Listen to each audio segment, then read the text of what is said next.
did? Okay. Based on 3 emails, I get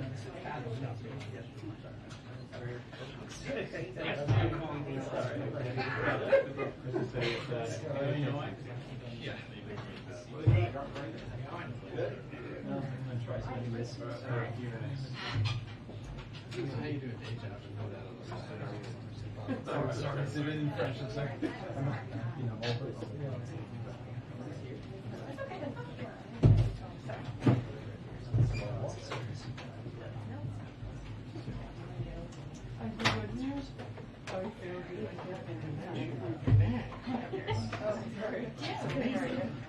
Didn't even plan.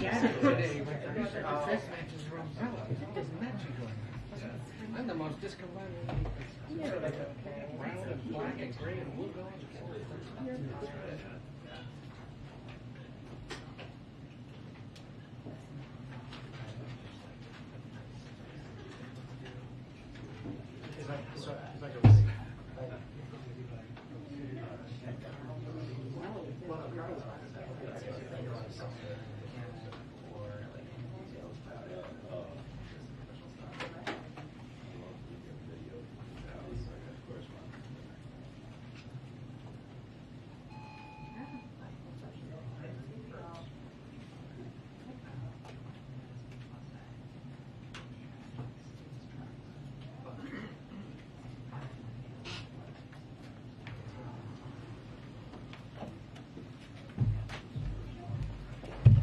Hello, everyone. Good afternoon.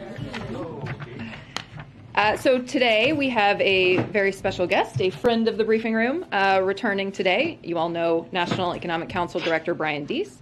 Brian is joining us to give some brief comments and answer some questions on the president's actions today to respond to Putin's price hike by increasing the supply of oil and achieving lasting American energy independence. So I'm going to turn it over to Brian, who's going to make some comments, and then we'll take some of your questions. Thank you, Kate. It's fun to say thank you, Kate. I just wanted to give a little bit of additional background on a couple of the elements of what the president announced today, and then happy to take your questions. The first is on the release of the Strategic Petroleum Reserve.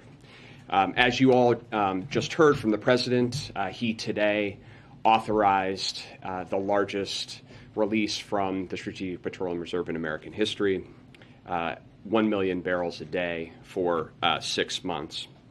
And I just want to give you a little bit of context. First, the Strategic Petroleum Reserve itself is our national asset to deal with emergency supply disruptions in energy markets. There's currently 568 million barrels in the reserve, which is actually in 4 locations across southern Louisiana and Texas.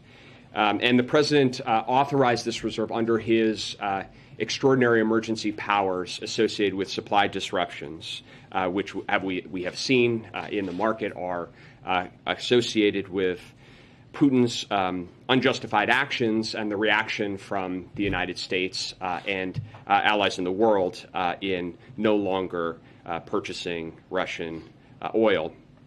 The scale of the release is unprecedented, so 1 million barrels a day, and the duration is also unprecedented, 6 months. The duration was really designed and calibrated to operate as a bridge, a medium-term bridge, to the period where we anticipate and expect U.S. production to come back online. The most estimates based on commitments by companies are that we will see an additional 1 million barrels a day from U.S. industry by about the end of the third quarter of this year. So the time period operates as a bridge until then. And the amount, 1 million barrels today, is unprecedented but feasible based on the technical capabilities of the Strategic Petroleum Reserve itself.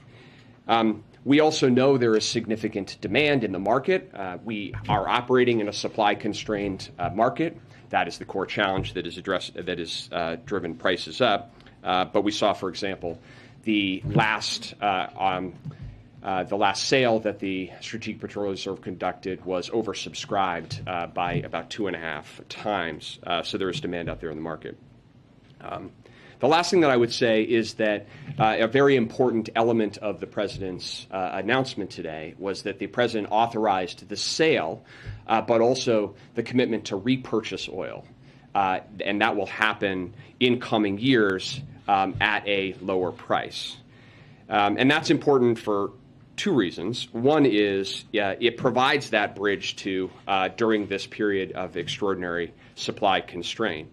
But it also provides stability to the market in the future that there will be a buyer to purchase oil at a lower price. And it also allows us to actually maintain and increase the resilience of the Strategic Petroleum Reserve over the long term. We will be refilling the reserve, and if we're buying at a lower price, we'll actually be in a position to refill at a more barrels ultimately. So the current 568 million barrels will come down, but then we'll go back up, and that's how the reserve functions. Secondly, just briefly, I wanted to touch on the presidential directive that the president signed today authorizing the Defense Production Act for usage for the critical materials that go into large capacity batteries. So the president took this action under Title III of the Defense Production Act, which provides for prioritizing and subsidizing the production domestically of key inputs that are critical to the national defense. So the Secretary of Defense has undertaken a study and identified that large capacity batteries are critical to the national defense, and the components that go into them, including lithium and nickel, cobalt, graphite, manganese. My guess is that's the first time in the White House briefing room someone has said manganese. These are critical minerals, and we are currently vulnerable to unreliable supply chains, which affects our national security. It also affects our economic security as well. So by taking this action, the president is authorizing the government to use the DPA authorities to build domestic production capability in these key materials. And this is going to be a key driver for building a domestically resilient supply chain to build large capacity batteries. Those are the batteries that go into electric vehicles, but also used for storage in other applications. And also to accelerate what the president talked about today of how we move to true energy independence by reducing our dependence on oil, the amount of oil that we consume, and reducing our dependence on fossil fuels. So those are two. The president touched on other issues as well. I'm happy to take questions all about, but I wanted to put a little bit more context on those two. We'll start with Chris. Great. Thank you. Two questions, Brian. Thank you for being here. One, to the figure 1 million barrels per day, to the skepticism that sounds unrealistic. Why should Americans have confidence that you're going to be able to meet that benchmark on a daily basis? And when can Americans expect to actually see the price of gas come down? So on the first one, the Department of Energy Strategic Petroleum Reserve have now committed, per the president's direction, to release 1 million barrels a day into the market. Number one, we have the full operational capacity to do that. As I mentioned, there are actually 4 locations that make up the Strategic Petroleum Reserve. For purposes of this release, we will be releasing from all 4 of those locations. If you look at the actual operational capacity across all 4 of them, it is actually up to 4 million barrels a day in operational capacity. So actually executing 1 million barrels a day is well within the operational constraints.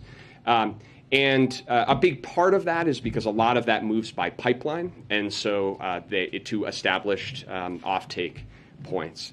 That's point number one. Point number two, there's been some question about will there be sufficient market interest or sufficient demand, including on the transport side. And I would say there that the best indicator is what just happened in the market when in the last sale that the SPR tendered was 2.5 times oversubscribed.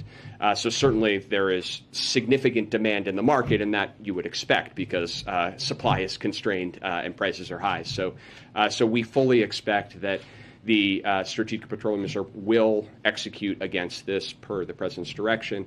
To your question about the timing of the impact, we've already seen, and as we came in here, oil's trading down about 6% today.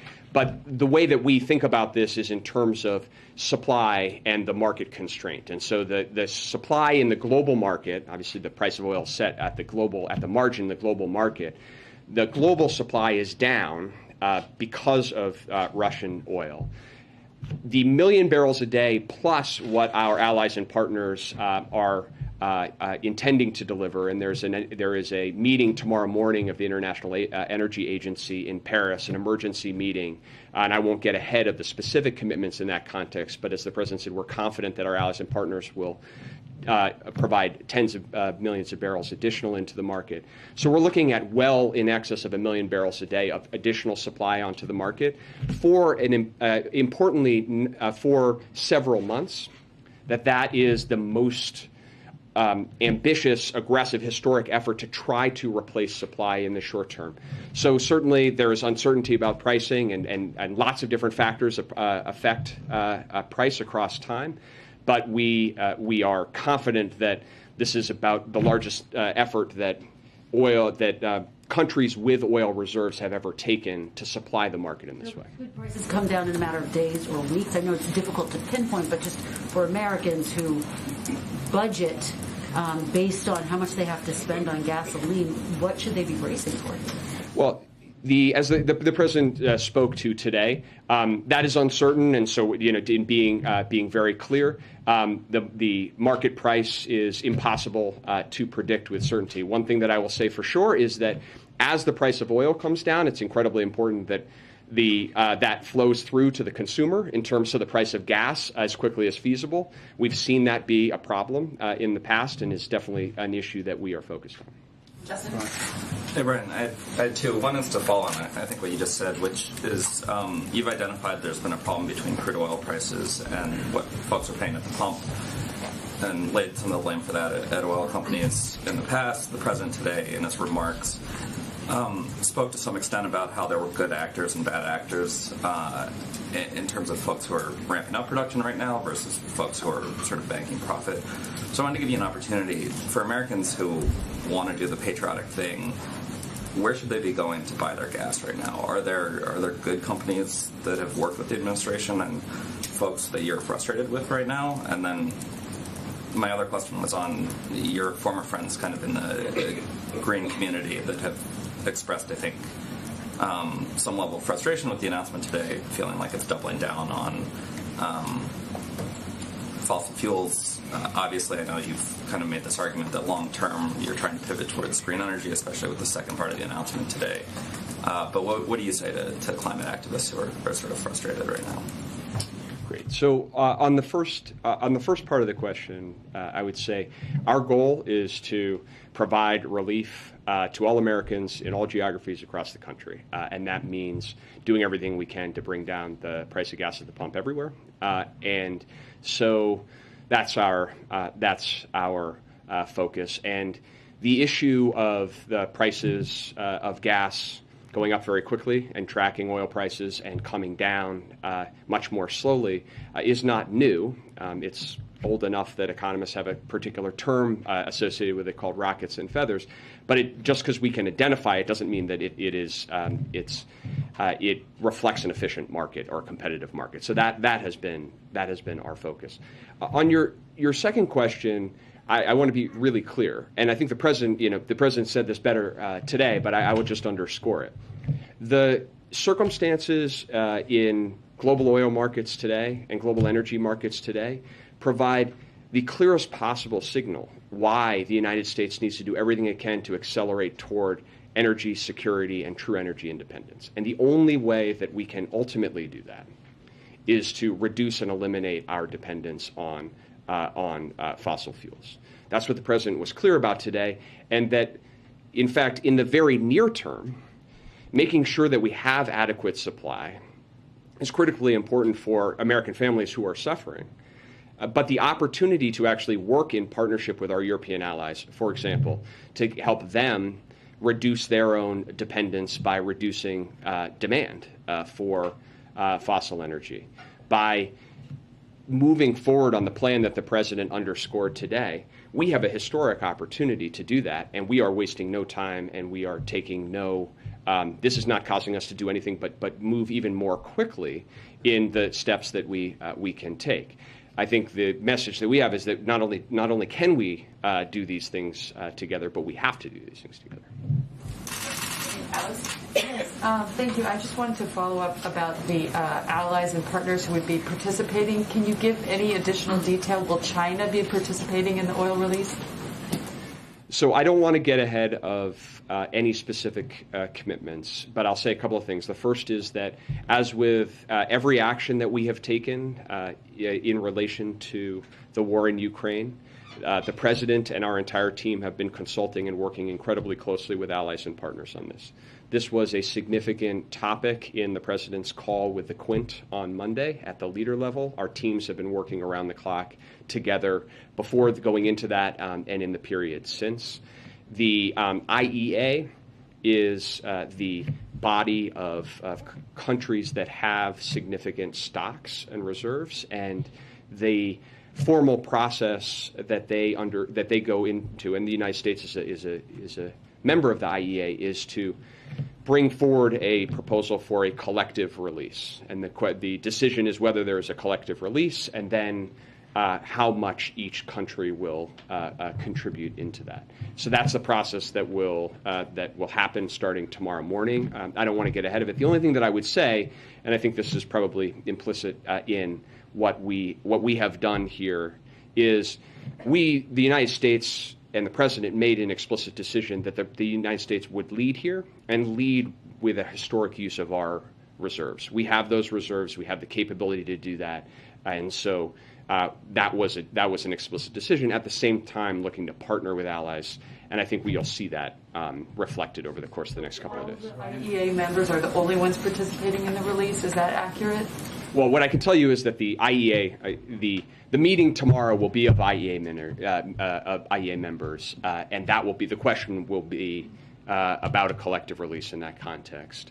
We continue to engage with non-IEA members, China and other countries, around their reserves, and will continue to do so. But the immediate step at hand will be the IEA. The President said gas might drop between 10 and 35 cents a gallon. Brian, does that sound about right to you? 10 and 35 cents a gallon? Does that sound about right? That's what President Biden said. So 10 and 35 cents. Use it or lose it push. The President had discussions with leaders in the oil industry ahead of this announcement. What, if any, assurances were given about increasing production? Were there any guarantees made? So what we have engaged with oil companies and energy companies on, they have been public about. So you can see the reason why the market expectation has now increased to an expectation of about 1 million barrels a day of additional production online, is because many of those companies have gone out and been quite explicit about their intention to ramp up production across time, and that's an outgrowth of a number of the conversations that we have had. And so the use it or lose it approach is consistent in the sense that those companies that are looking to ramp production or to bring back online shuttered wells, those permitted areas would obviously be unaffected. Does 10 to 35 cents. Okay, Brian, I'm sorry. 10 to 35 Brian, as I said, it's uncertain, and so I'll let the President. So since you're sorry, they called to me. What's a fair price that you would accept the White House for? Brian, as you just spoke about China, what are the conversations with India, another country that's dealing with major oil issues, gasoline issues, and also what are the guarantees with this 1 million a day for 6 months for Americans? So our conversations with all countries that have reserves is similar in encouraging them to participate and to contribute consistent with their stocks, their available stocks, and their circumstances. We have seen to date a quite extraordinary willingness to participate, including IEA and non-IEA members, to participate in those coordinated releases, including the Indian government to date. And so the work of diplomacy and engagement with our allies and partners is aimed to make sure that continues.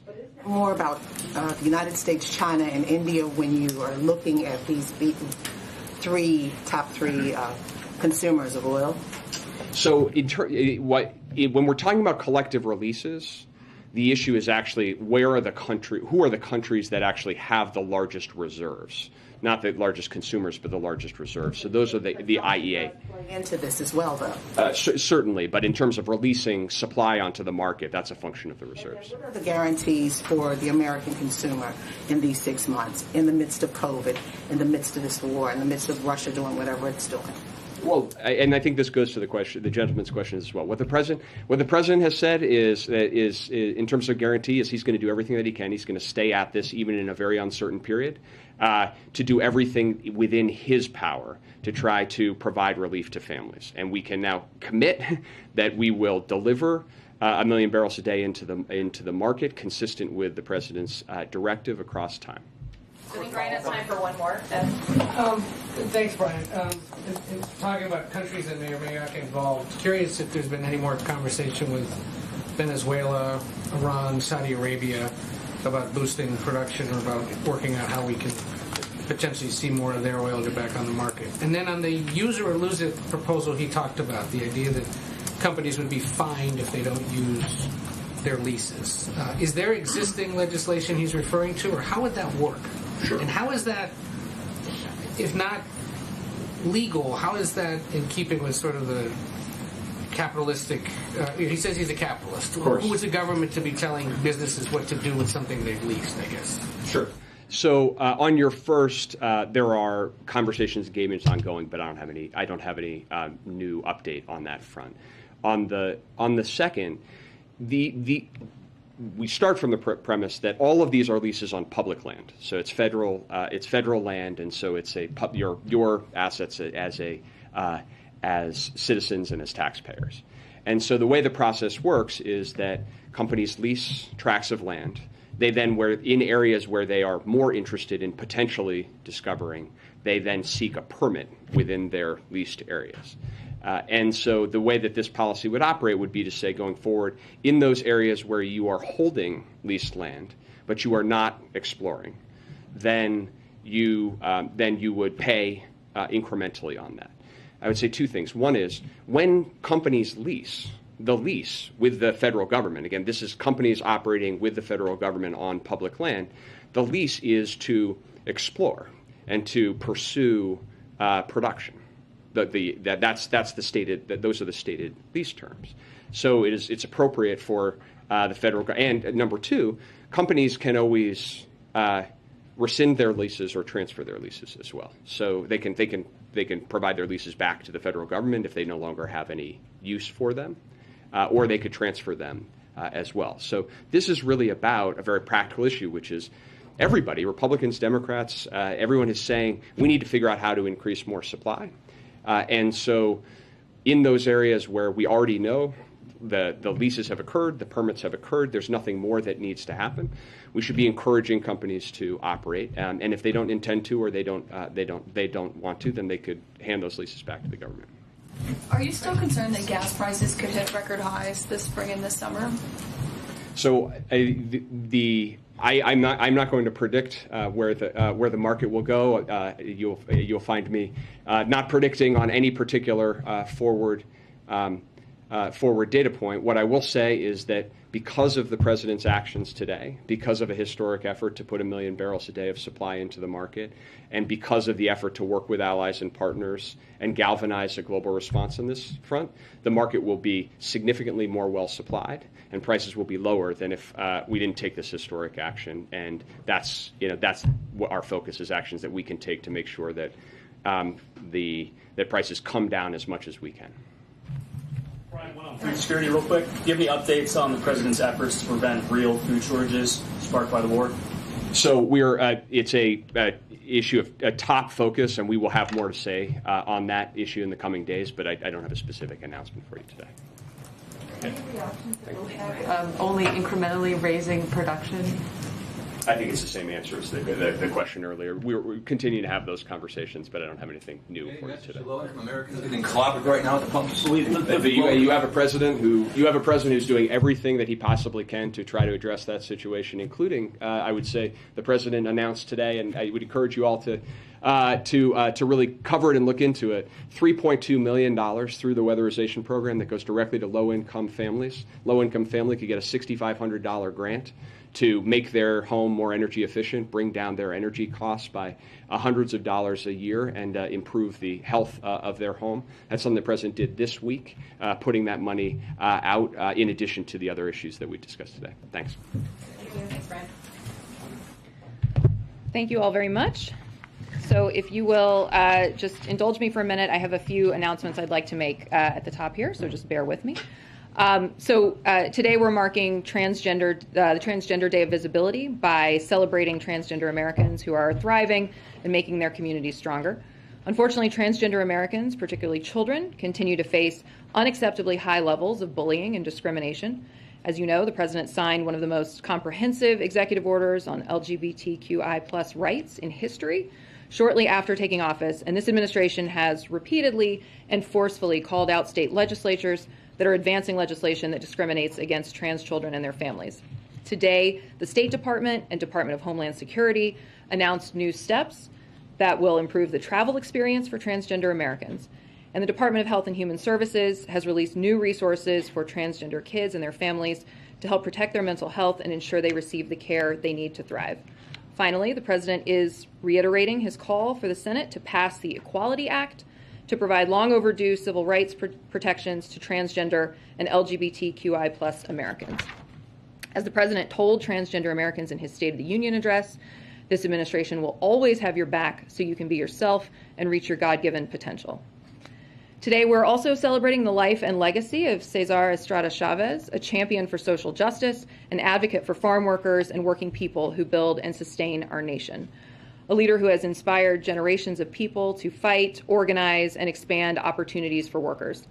When President Biden became president, he placed a bust of Cesar Chavez in the Oval Office as a reminder of the values and his vision to fight for respect, social justice, and equal dignity for all workers. The Biden-Harris administration remains committed to building an economy from the bottom up and the middle out that works for all.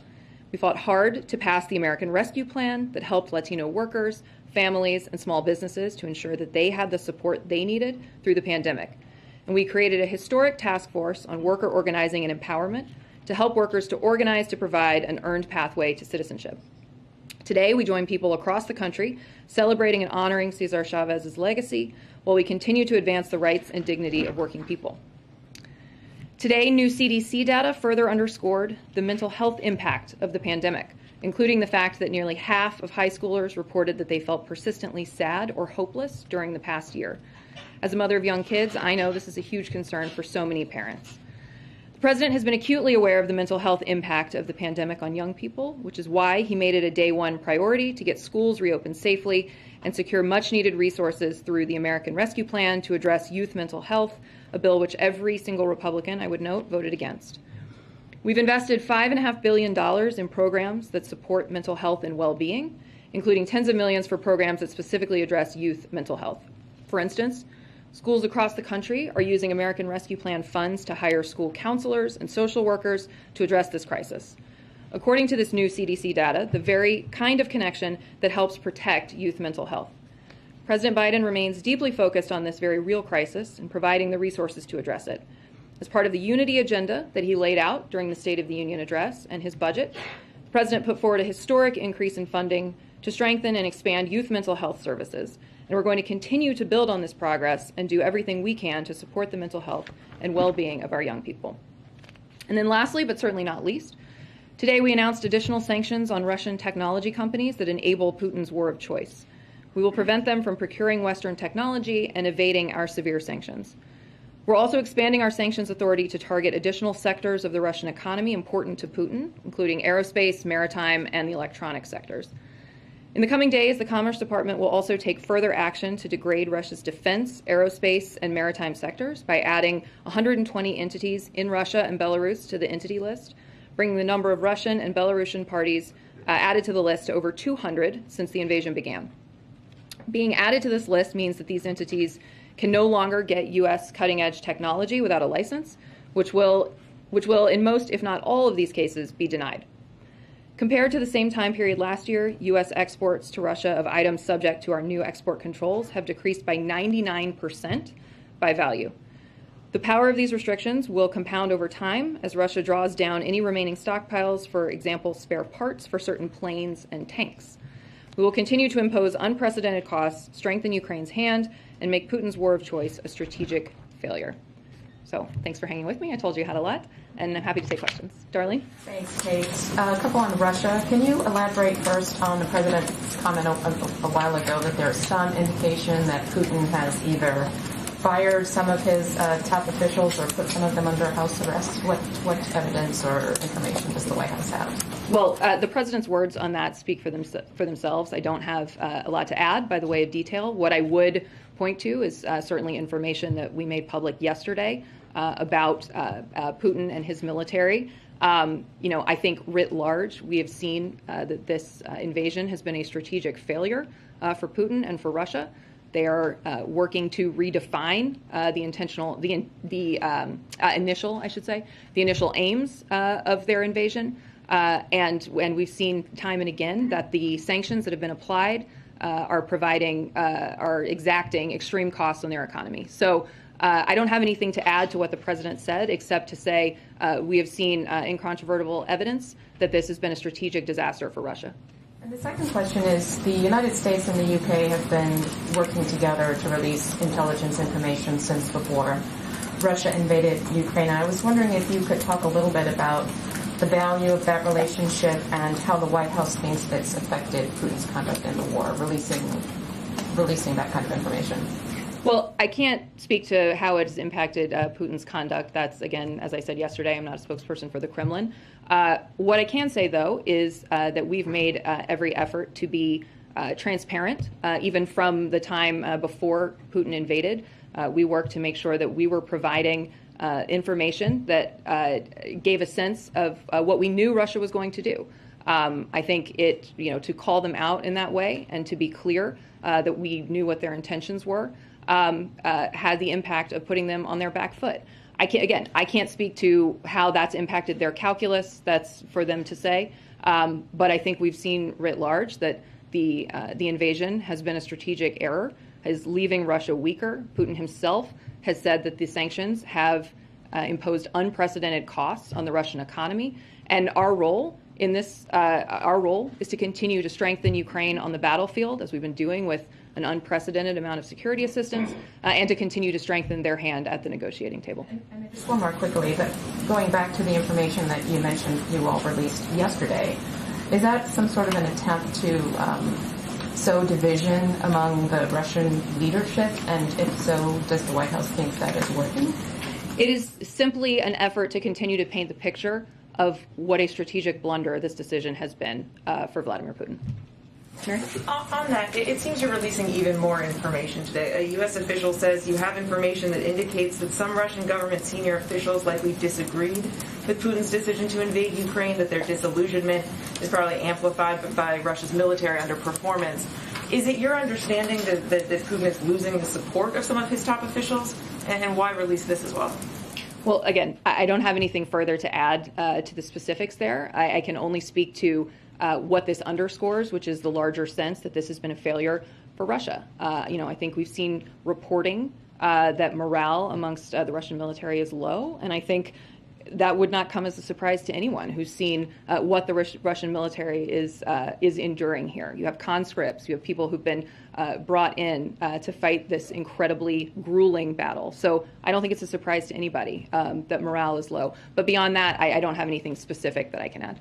Mike? On the president's comments about people being put under house arrest or arrested, can you say, is it your understanding that those who are being arrested under house arrest are ones who sort of broke the bad news to the president about the military's performance, or are they ones who now are disagreeing with the decision to invade in the first place? I don't have any further additional detail that I can add.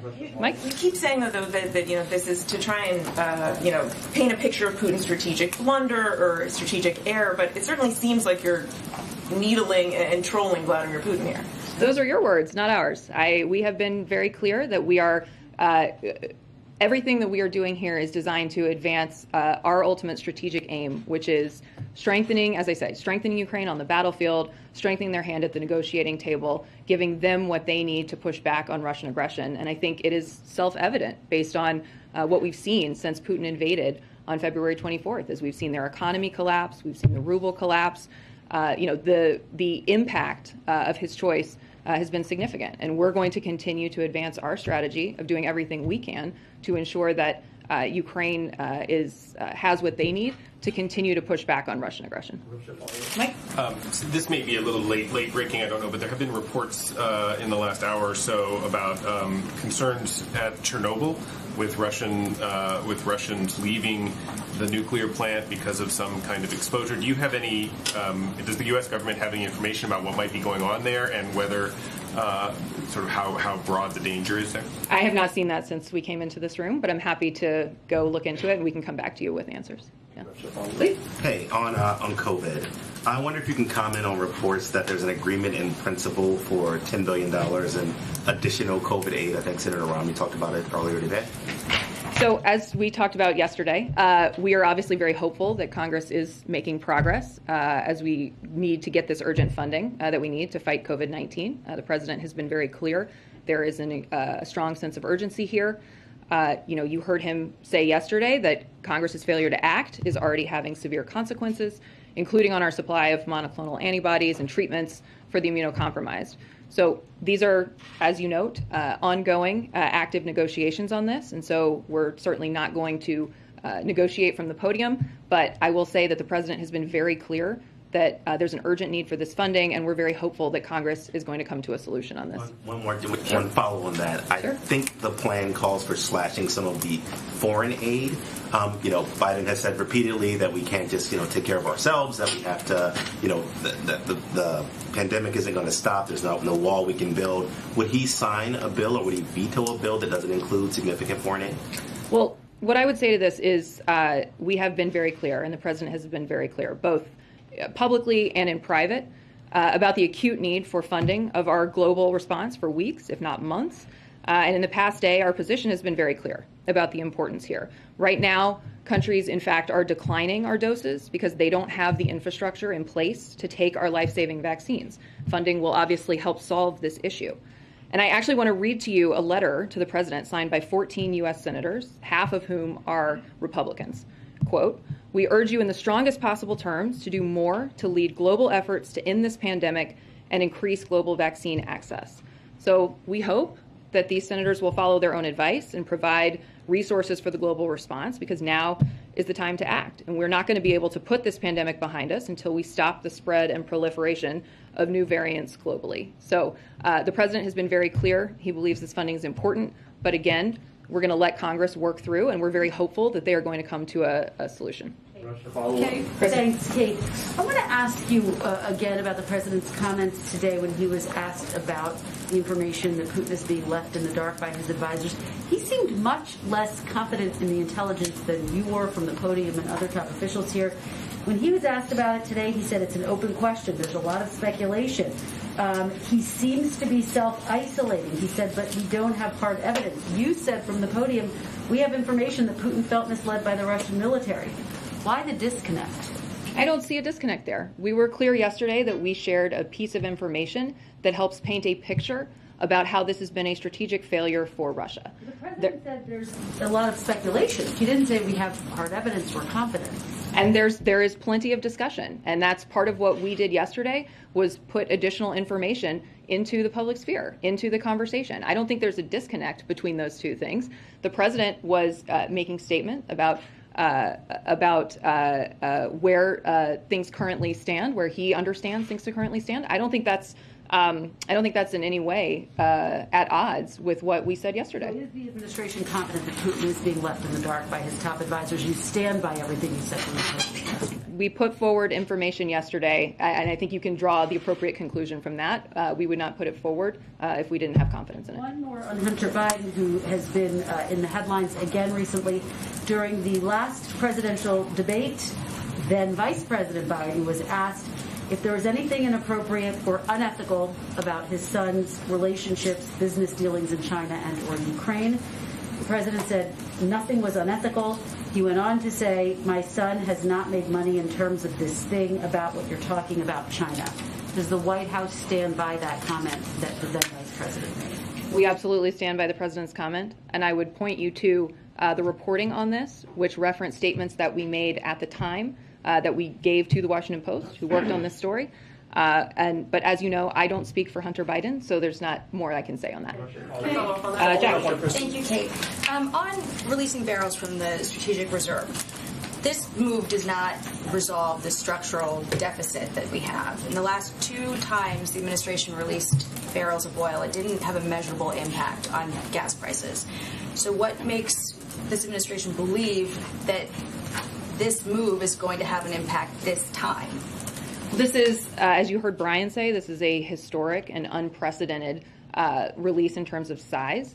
It is going to help meet the mismatch between supply and demand in the market. 1 million barrels a day is a significant addition to the marketplace and is going to, as I say, is going to address some of the mismatch between supply and demand. And I think what Americans should take away from this announcement today is that President Biden is relentlessly focused on doing everything he can to ensure that Putin's price hike does not hit them at the gas pump. So what they've seen from him, I think, since the day he took office is a focus on doing what he can to address kitchen table issues, to address the things that people across the country are worried about, including gas prices. And so today, not only is it historic in scope, but it, as you heard Brian talk about, this has also been, the president has led a global effort to galvanize a response to this because he knows that rising prices at the pump hurt families, and he's doing everything in his power to bring those prices down. This is going to bring up the supply in the short term, but it's not, a long-term solution. And, one analyst has said that if the market maintains a structural deficit for a long period of time, releasing reserves might actually keep prices higher. So if this does not work in the way that you think it's going to work, will the administration stop releasing 1 million barrels a day? We will I won't speak to what we might do in the hypothetical depending on where the market goes. What I will say broadly is, of course, we would always adjust our strategy to do what is most effective to bring prices down. What I would say about the long term, to your question about the long term, is, and I think you heard Brian articulate this really well, and of course the president spoke to it very powerfully today too, which is this ultimately shows that dependence on fossil fuels, dependence on foreign oil is not in the sustainable long-term best interest of the United States. And that's why the president has put forward a really aggressive plan to move us to clean energy sources of energy that we can make here in the United States. That's part of, as you heard Brian talk about, the Defense Production Act announcement that he made today to help us make electric vehicle batteries in the United States. The president feels very strongly that we need to make significant strides toward a clean energy economy. It's something he's been very focused on. You'll remember, for those of you who covered the campaign, it's something he ran on. And so he's very focused on ensuring that we're taking those strides, because that is actually the long-term solution here. On sanctions, the Russian ruble has almost returned to its pre-war levels. So does the administration believe that the sanctions are still working? Absolutely, yes. And what I would say about the ruble is, what we're seeing here is an artificial propping up of the ruble by the Russian central bank and by the Russian government. There are avenues are closed off to allow the sale of rubles. They are basically taking artificial measures to keep the ruble propped up. I would also say that in the first few days after the conflict began, the ruble was a reliable measure of where the Russian economy is, but it is not any longer, in part because of these artificial steps that are being taken. So if you look at things like dramatic inflation in Russia, you look at private investment pulling out of Russia, if you look at Putin himself saying that the sanctions have imposed unprecedented costs, I think that's a better metric of where the Russian economy is right now. Steve? I want to follow up on Kristen's question about the president's son. Is it your understanding it's the president's view that as he looks at all of Hunter Biden's business dealings with his uncle, that neither Hunter Biden nor James Biden committed any crimes or did anything that was unlawful? So I don't have anything further to add from this podium. We addressed this with the Washington Post. We pointed to statements that were made in the fall of 2020 when we addressed these questions, and I don't have anything additional to add from this podium. Can I ask you if there have been any discussions here inside this White House about whether the president might use his pardon or commutation power with respect to either his son or his brother? That's not a hypothetical I'm going to entertain. I don't have anything to add from this podium. Justin? Thanks, Kate. The president met with progressive lawmakers last time here at the White House, and afterwards they said that they pressed him on sort of a laundry list of executive orders and actions that they'd like him to take: canceling student debt, raising the overtime threshold, prescription drug costs. Are any of those sort of live here in the White House right now? Are they under consideration, especially, I think, relative to this negotiation that's going on about elements of Build Back Better and whether, the push and pull of those executive actions might help or hurt that effort? Well, I don't have any specific announcements on any of those specific pieces. What I would say more broadly is that from day one, the president has used the full array of tools at his disposal to achieve his objectives, and that's included legislative action, regulatory action, and executive orders, and he will certainly continue to do so. But I don't have any specific coming actions to preview for you right now. Sorry, real quick. Jordan asked you yesterday about the meeting in India with senior administration officials. Mm-hmm. Wondering, now that those have wrapped up, do you have any newfound confidence that India will decide against maintaining oil trade with Russia, or sense of what came out of the So I don't have any specific. I knew you were going to ask this, and I need to follow up with specifics because I don't have any additional specifics to read out beyond the fact that they were productive conversations. Dilip Singh, the Deputy National Security Advisor for International Economics, had really good discussions with his counterparts. And I know that the conversation was productive. I don't have additional specifics to read out, but I will. And by the way, I should be clear, I meant generically. I know you will ask, not you specifically. Tareen. Thanks, Kate. So on the SPR, some Republicans, for example, Senator Cassidy, have said that the president, with his move today in terms of the unprecedented drawdown of the SPR, that he's risking long-term energy security to salvage coal numbers. Is that something that has played into the White House's calculus at all? And how would you respond to that? Absolutely not. What the president is doing is using every tool available to him to bring prices down for the American people at the pump.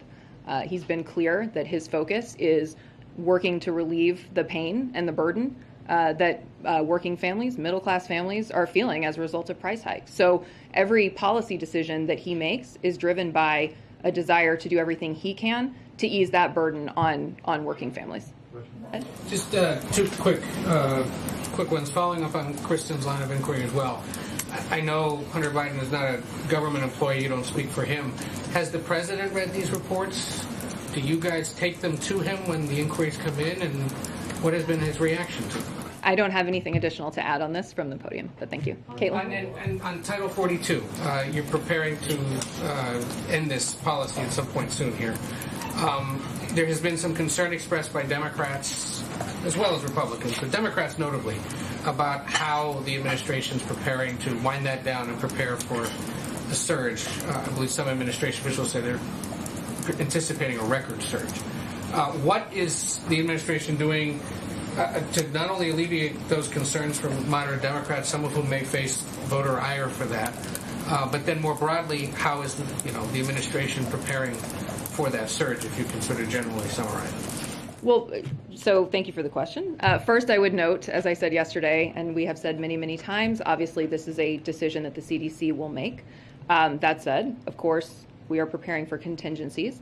And so what I would say is, our goal is going to be to process migrants in a safe and orderly manner, but also, to be clear, most individuals who cross the border without legal authorization will be promptly placed into removal proceedings. And if they are unable to establish a legal basis to remain in the United States, they'll be expeditiously removed and returned to their country of origin. As a reminder, economic need and flight from generalized violence is not a basis for asylum, but rather asylum is for those with a well-founded fear of persecution on a protected ground. And so asylum and other legal migration pathways should remain available to those seeking protection. And we're working to expand legal pathways in the region so that people don't make this treacherous journey. Obviously, trying to enter the United States illegally carries consequences, and no one should try to make this dangerous journey or try to unlawfully enter the United States. The Department of Homeland Security, as I noted yesterday, put together a preparedness plan to address the number of people coming to our border and work with our partners in the region to provide safe options for people outside the United States. We are obviously working to deliver a more efficient and fair processing system through, for example, a dedicated docket to conduct speedier and fair immigration proceedings for families who arrive between ports of entry. So there is a significant amount of work. We obviously inherited, when we came into this administration, we inherited an immigration system that had been systematically dismantled by the previous administration. There's been a tremendous amount of work from day one to rebuild that, and we are certainly focused on continuing to assert order at the border.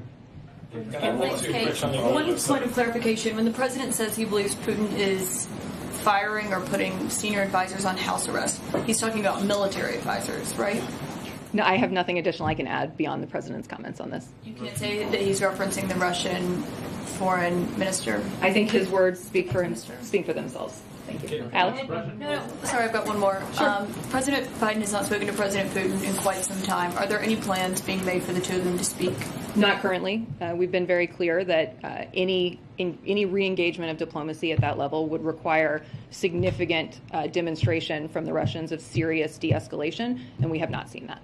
Oh, you need to see de-escalation before he'll speak to President Putin again? We've been very clear about that. Do you take any responsibility? The White House has previously considered a gas tax holiday, but basically kind of ruled against it. I'm curious if this is still off the table, and what does the White House think about individual states that are considering or have already enacted their own gas tax holidays?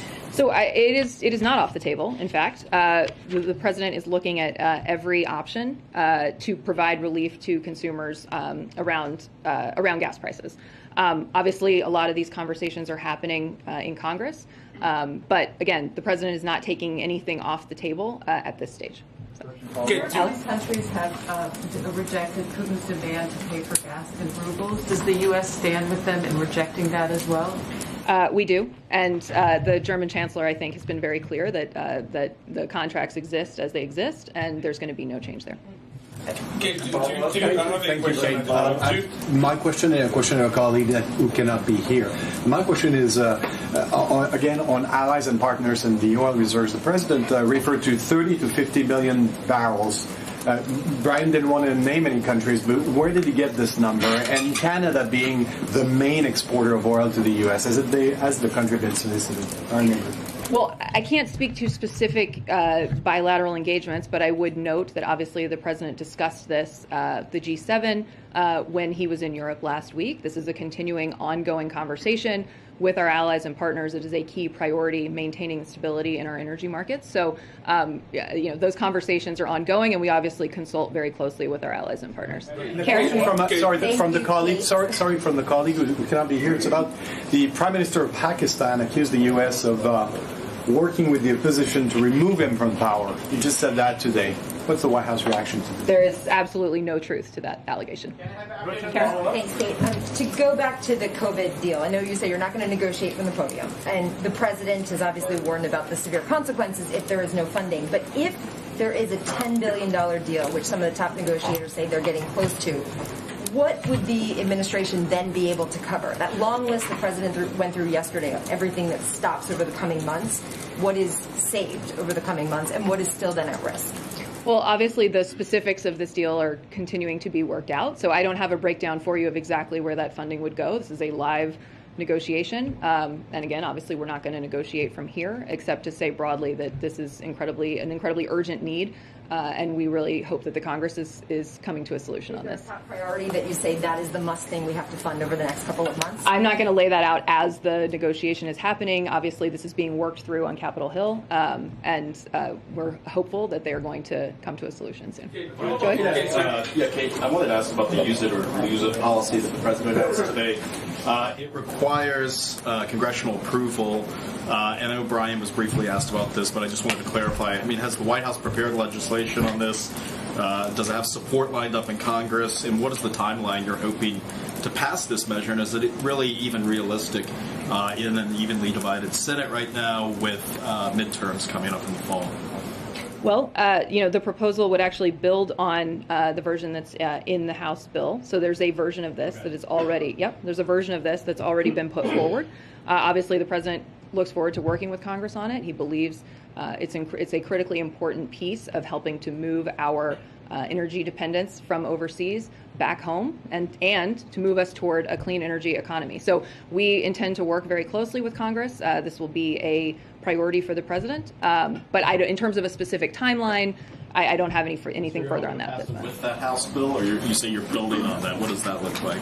That will be an ongoing negotiation. We will continue to build on it. That's a discussion that we'll have with Congress. Obviously, this announcement just came today, so that work will be ongoing. Thank you all very much. Appreciate it. Okay, do you take any responsibility in the President bad approval numbers?